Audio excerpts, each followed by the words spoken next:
What's up, Hobby Maniacs? Rob Bear here today with a look at the new Cult Mechanicus book. Now, this is going to be our tips and tactics video, basically going over a lot of things that are new with this book.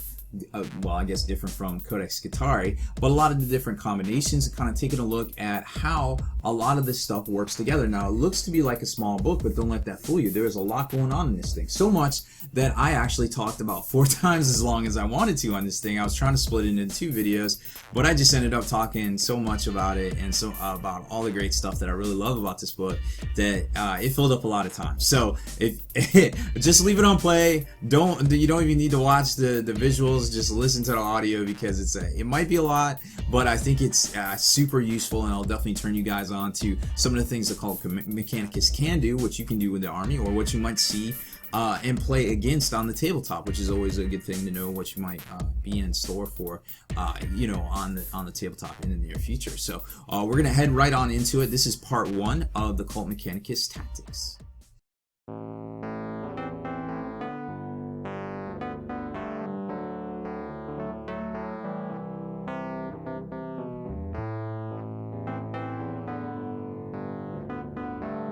I don't know if you've seen any of my videos in the past, but basically when we take a look at a new book, I always like to jump to the back into the wargear section, into the warlord traits, things like that, and kind of start there with all the army-wide special rules. So that way I feel like I'm not flipping back and forth between the unit entries, the data sheets and things like that, and all the weapons and things, the special abilities in the back. And it makes it a little bit simpler for me. So starting off first is the very first thing in the book, the Cult Mechanicus Battle Congregation. And this is actually very important in the scheme of things, and it combos off with something else pretty well that we'll get to when we start covering formations. But this is very good to kind of know about, because basically this is your stock, starting point, where you can basically take this as a combined arms attachment. And the important thing to remember here is that this divine chorus lets you do 2 canticles of the Omicide, and you're going to really see how important these things are here in a minute when we start going through the book. And if you have if your warlord is from this attachment, you can, obviously if you're taking it as a CAD and it's your primary, you can take your warlord and then you can reroll those warlord traits. There's some pretty decent ones, but it's not what this is all about. But keep in mind, you can have up to 8 troops here, 4 elites, 2 heavies, and a fortification. And the fortification is key. So we'll take a look at something here in a minute. So there's all the data sheets and the unit entries. We're not going to really talk about that quite yet, because I want to go over all the meat and potatoes, which is the actual special rules of the book. Now, the warlord traits table, we'll take a lok at that real quick. I just kind of want to breeze through it. Eternal warrior special rule. Obviously, it's a Megos if you pick him as your HQ. If you're going to take, some of the upgrades or, some of the characters in the units, you can use that. Still pretty cool, not too crazy. The second one, nominate 1 weapon carried. It has a mastercrafted, cannot, which is fine. Your warlord can reroll failed feel no pain rolls. Very cool, because there's actually a lot of ways to get feel no pain here. Mysterious objective manipulation, that's okay. And has the haywire. Your warlord's close combat attacks have the haywire special rule. Actually pretty cool if you apply it to the Megos. This one right here, 6, is where it's at. You want this one, because what happens is you always count as having 8+ for the canticles, which is actually really important, as you're going to kind of see here in a second. Let me get it out of that glare.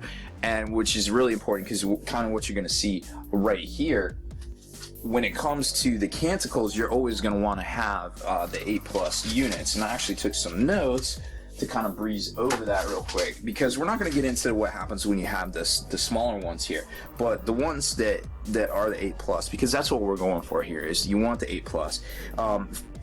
Friendly units with the canticles have the fearless special. Okay, that's pretty basic, but not too bad.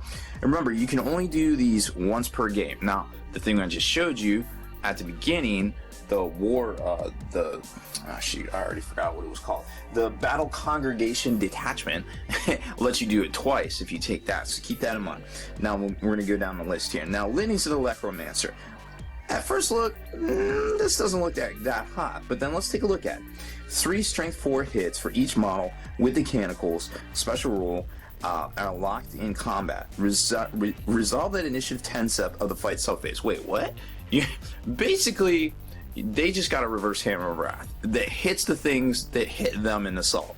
Okay, and they get 3, so they basically get to fire like 3 bolter rounds minus the AP in combat. It's something that assaults them. It's, you know, the last time we saw manipulation like this was like rag grenades, psychotrope grenades, you know, with Inquisition, proved to be very effective. Well, this is very effective too, and we're going to get to that because this excites me. This was done to me, and let me tell you what, I lost some serious heat to this effect, comboed off with some other stuff, and man, I tell you what, there is super potential here for competitiveness, for casualness. It's basically everything Tau wishes they had, but don't have, and we'll see why here in a few minutes. Then you got this one here, which lets you reroll all failed to hit rolls when making close combat attacks. Kind of effective, not dedicated close combat units in this list, unless I guess you take the stuff with the arc claws, you know, the breachers, or you want to take the robots. I suppose the Dominus is pretty good, but nothing super dedicated. Maybe the electrostab guys, but man, I'm just not putting my stock in them. We'll talk about that too. Shroud Spawn, Shrouded and Stealth special rules help stuff get across the table, which may be something that really helps out some of the Electro Priests and of course Colony Priests. Then we got this one here, which +3 to the street characteristic can be useful. Not 100% always useful and not my go-to, I would feel like in this. Canticles and Omicide reroll failed to hit rolls when making shooting attacks, so keep all these in mind. You got reroll hits in combat, reroll shooting attacks, stealth and shrouded, fearless, this one here that gives you +3 strength, and then there's the one that's the reverse hammer of wrath. Keep these in mind. We are going to refer back to these a whole lot because there is some silliness going on with these right here. Alright, so then we're going to get into the weapons. We already burned a lot of time, so we're just going to kind of go through them a little bit quick, but still kind of try to cover the main points, and we might skip over a few things that aren't too exciting just for time's sake, because nobody likes to watch a 20-minute video, so I'm going to try to break these apart for you guys and make them a little bit more digestible. First off, you got the electrostatic gauntlets. They're pretty cool. 2 shots at range. They're kind of like an Eldar Guardian, but with a little bit more punch, I guess. They're still toughness 3, still strength 3. School's still out on those suckers. I don't know what to think of them, but there's some ways to make them more effective. Eradication Ray, the Dominus can get this pretty effective. Check out the stats, you know, strength 8 AP1, a 6/3 blast, depending on range. Gamma pistol. This is Pimp. This thing is what everybody wishes they could walk around with. Strength 6 pistol with armor bane, right? So it's basically a plasma on crack with no drawback. Cool. Yes, I like it. Heavy arc rifle.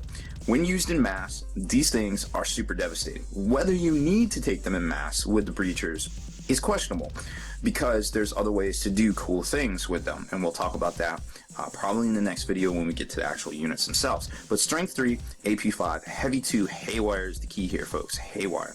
So definitely does a lot of work to vehicles, but then when you start doing some things, some other manipulations here, strength 6 ain't no joke, and if you get 2 shots and you can take a lot of these things, they can do some work. Heavy grav cannons. Holy crap, our Centurion's jealous. What is going on here, right? Range 30, better than Centurion. AP, okay, fine. Salvo 4/6, concussive graviton, better than the Centurion. What is going on here? Oh, they have a 4-up save. That might have something to do with it. So keep that in mind. They're still very good. They still can be taken in mass. We're going to show you some ways to combo these guys and make them super effective.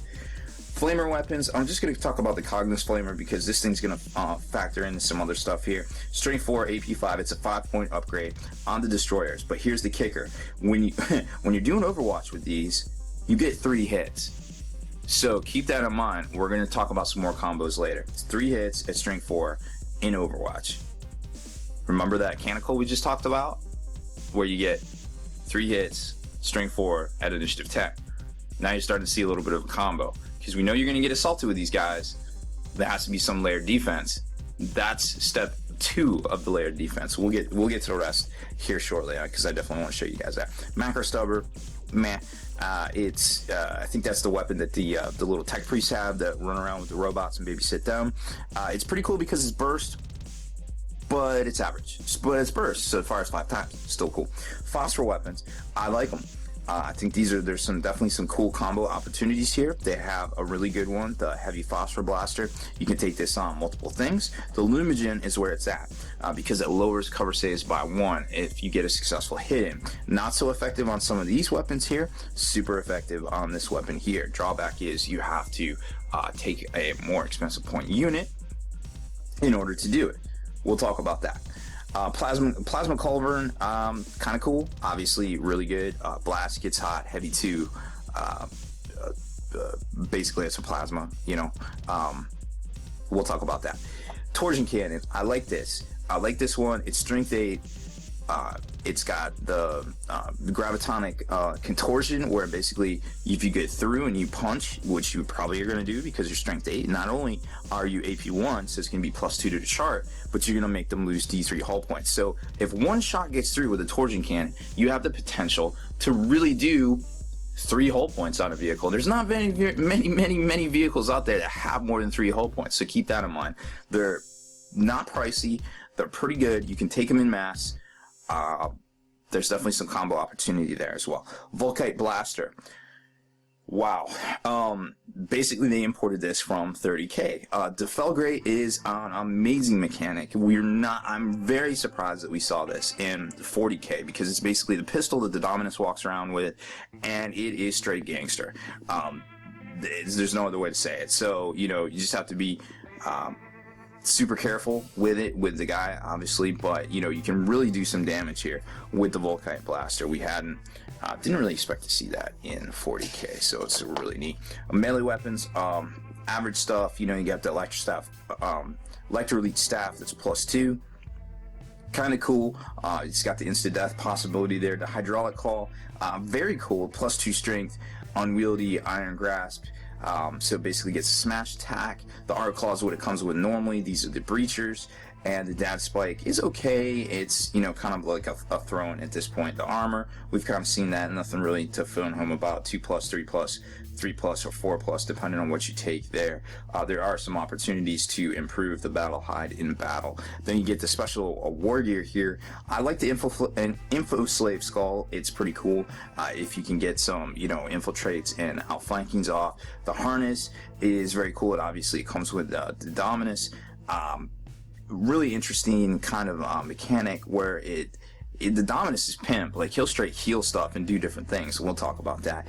Digital weapons, obviously we've seen that in the past. Conversion field, it's worth taking than not taking. Refractor field, obviously worth taking and not taking. Scryer Skull, you know, kind of helps you with Mysterious Terrain. I don't play with it a whole lot. I actually forget about it. It's just one more thing to add to the game that's just complexly level ridiculous.